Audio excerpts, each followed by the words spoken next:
22. Along the corridor. Well, sighed Mr. Willy Wonka.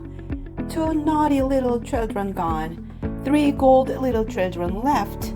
I think we'd better get out of this room quickly before we lose anyone else. But Mr. Wonka, said Charlie Bucket anxiously, will Violet Beauregard ever be all right again? Or will she always be a blueberry?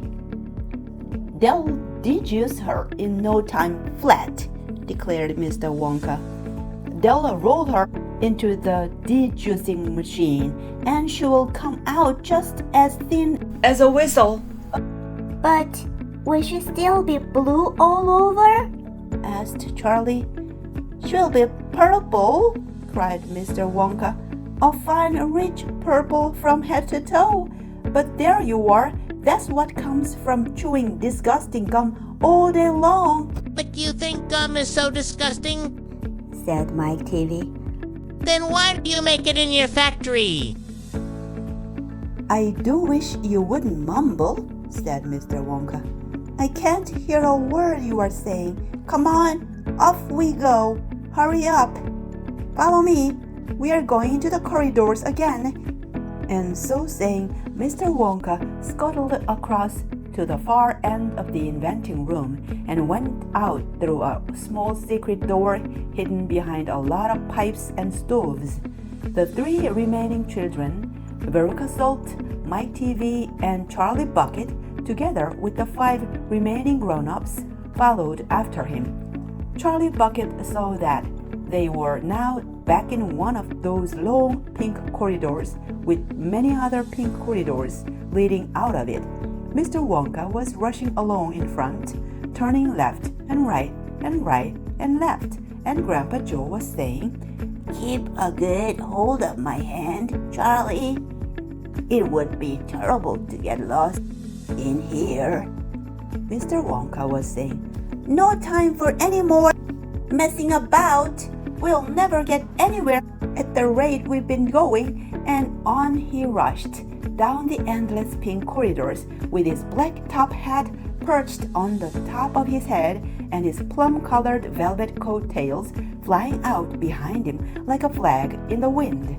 They passed a door in the wall. No time to go in, shouted Mr. Wonka. Press on, press on.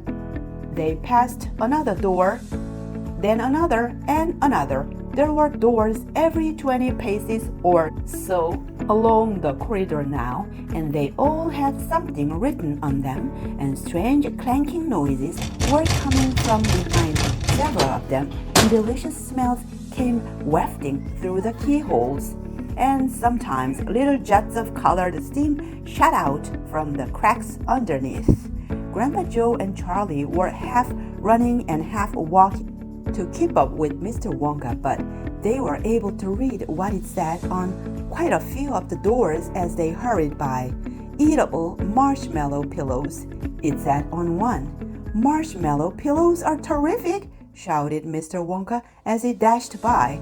They'll be all the rage when I get them into the shops. No time to go in, though. No time to go in. Lickable wallpaper for nurseries, it said on the next door. Lovely stuff. Lickable wallpaper, cried Mr. Wonka, rushing past. It has pictures of fruits on it. Bananas, apples, oranges, grapes, pineapples, strawberries, and snowsberries. Snowsberries? Said Mike TV. Don't interrupt, said Mr. Wonka. The wallpaper has pictures of all these fruits printed on it, and when you lick the picture of a banana, it tastes of banana. When you lick a strawberry, it tastes of strawberry, and when you lick a snowsberry, it tastes just exactly like a snowsberry. Ed, but what does a snowsberry taste like? You are mumbling again, said Mr. Wonka. Speak louder next time. On we go. Hurry up. Hot ice creams for cold days, it said on the next door. Extremely useful in the winter, said Mr. Wonka, rushing on. Hot ice cream warms you up no end in freezing weather. I also make hot ice cubes for putting in hot drinks. Hot ice cubes make hot drinks hotter. Cows that give chocolate milk, it said on the next door. Ah, my pretty little cows, cried Mr. Wonka. How I love those cows. But why can't we see them? Asked Veruca Salt. Why do we have to go rushing on past all these lovely rooms? We shall stop in time, called out Mr. Wonka. Don't be so madly impatient. Fizzy lifting drinks, it said on the next door. Oh, those are fabulous, cried Mr. Wonka. They fill you with bubbles, and the bubbles are full of a special kind of gas, and this gas is so terrifically lifting that it lifts you right off the ground, just like a balloon, and up you go until your head hits the ceiling, and there you stay. But how do you come down again? Asked little Charlie. You do a burp, of course, said Mr. Wonka.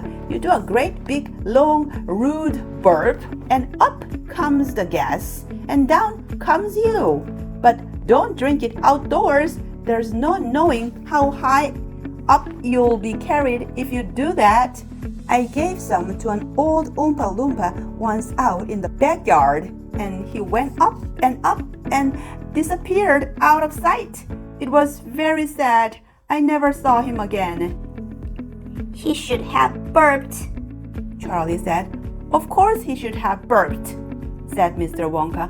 I stood there shouting, Burp! You silly ass! Burp! Or you'll never come down again! But he didn't, or couldn't, or wouldn't. I don't know which. Maybe he was too polite. He must be on the moon by now. On the next door, it said, Square sweets that look round. Wait, cried Mr. Wonka, skidding suddenly to a halt. I'm very proud of my square sweets that look round. Let's take a peek. Let's summarize. What happened in chapter 22? Let's find out with 5 quick sentences. 1. Violet turned big and blue after chewing the gum. 2. Mr. Wonka said his helpers would make Violet normal again. 3. The group walked past pink hallways with doors for things like lickable wallpaper. 4. They heard a story about a boy who floated away because he didn't burp. 5. Mr. Wonka proudly showed them square candies that look round. Vocabulary wrap-up for super students.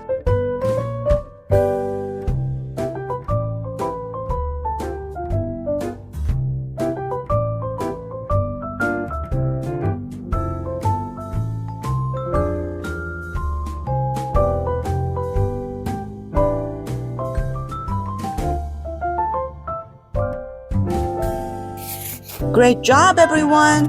Thanks for watching. See you next time.